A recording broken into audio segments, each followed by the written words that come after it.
chose qui tue notre vie de prière. C'est cette chose, nous allons le découvrir en cette vidéo. Je sais que tu traverses des difficultés avec ta vie spirituelle et je m'aurais t'encourager avec cette vidéo où je t'invite à regarder jusqu'à la fin parce qu'elle serait bénéfique pour toi, peut-être pour quelqu'un aussi autour de toi. Numéro 1, l'excès de nourriture. Cet excès de nourriture est un problème. Mais manger, c'est une très bonne chose. Mais les excès nuisent à notre santé physique, nuisent à notre santé spirituelle. Quand nous mangeons plus qu'il n'en faut, la plupart du temps dans la soirée, nous ne pouvons que affaiblir notre corps. Et ceci nous empêchera de prier, de veiller, d'être debout. Alors quand tu manges assez, tu t'alourdis le corps avec la nourriture et tu n'as pas assez de temps de prier. Tu n'as même pas assez de force de te relever pour prier. Alors je t'encourage de manger, oui, mais de ne pas aller à l'excès, de ne pas exagérer, de ne pas vivre pour manger, mais de vivre pour être éveillé et avoir un corps sain.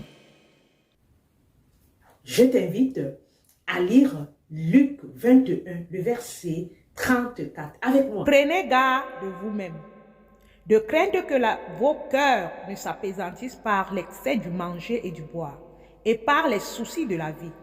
Que ce jour ne vienne sur vous à l'improviste. Le sommeil, mon frère, le sommeil, ma soeur, est un gros problème. Le sommeil. Dormir, c'est très bien. Dormir, ça fait du bien.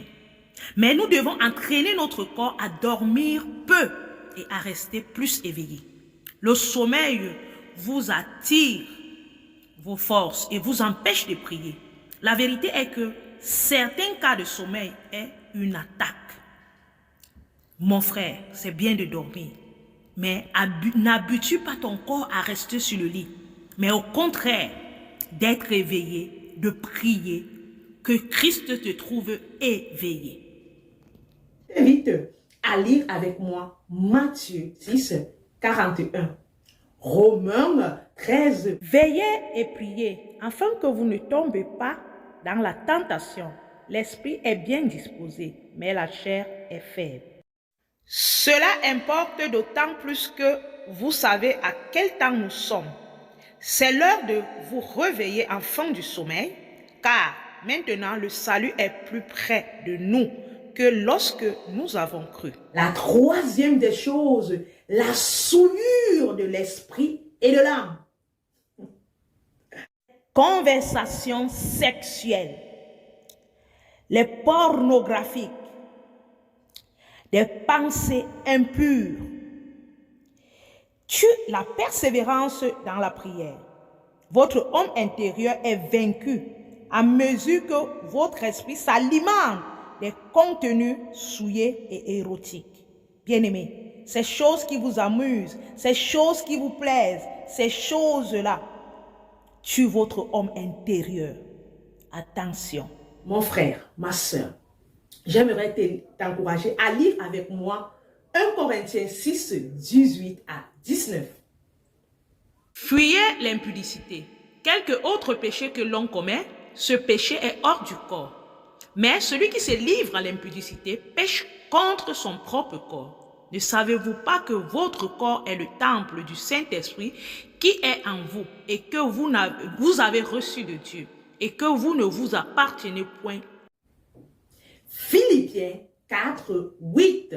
Au reste, frères, que tout ce qui est vrai, tout ce qui est honorable, tout ce qui est juste, tout ce qui est pur, tout ce qui est aimable, tout ce qui mérite l'approbation, tout ce qui est vertueux et digne de louange soit l'objet de vos pensées. Le quatrième point important, la mauvaise atmosphère. Oui, la mauvaise atmosphère que nous créons, où nous nous trouvons, porte beaucoup de choses en nous. Des amis que nous avons, s'ils sont faibles en prière, ils nous rendront aussi faibles. S'ils sont négatifs, ils nous rendront aussi négatifs. Et ceci tue notre vie de prière. tue notre croissance spirituelle. Créons-nous une atmosphère avec des personnes qui aiment et qui partagent les mêmes convictions que nous. Ça nous aidera beaucoup dans notre croissance spirituelle et ça boostera assez notre vie de prière, de méditation et de sanctification. Éloignons-nous. Les mauvaises compagnies corrompent les bonnes mœurs. Ou je t'invite à lire avec moi 1 Corinthiens 15, le verset 33.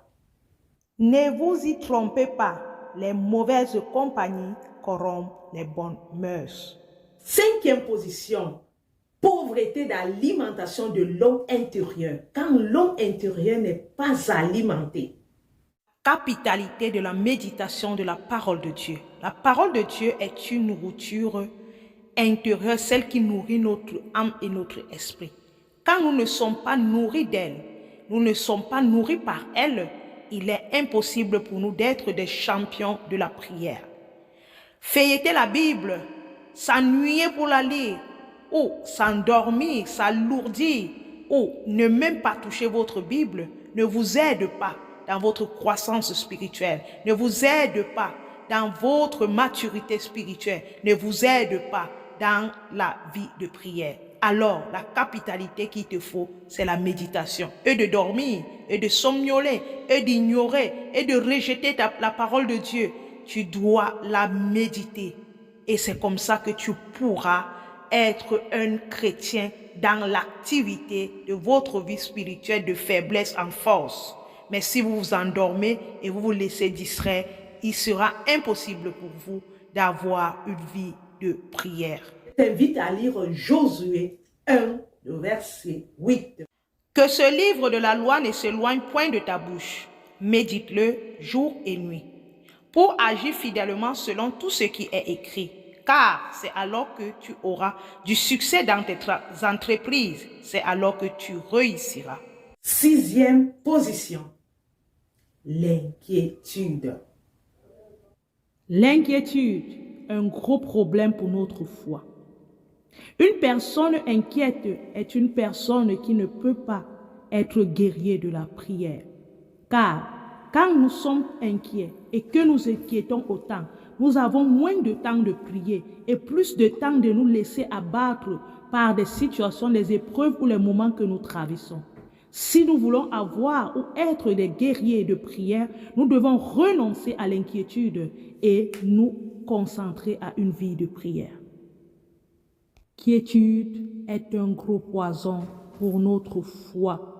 L'inquiétude est un gros poison pour notre croissance spirituelle. Je t'invite à lire Philippiens 4, le verset 6. Ne vous inquiétez de rien, mais en toutes choses, faites connaître vos besoins à Dieu par des prières et des supplications, avec des actions de grâce.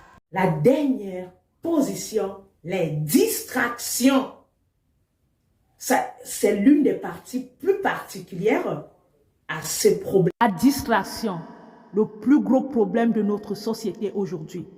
Le téléphone est devenu notre idole.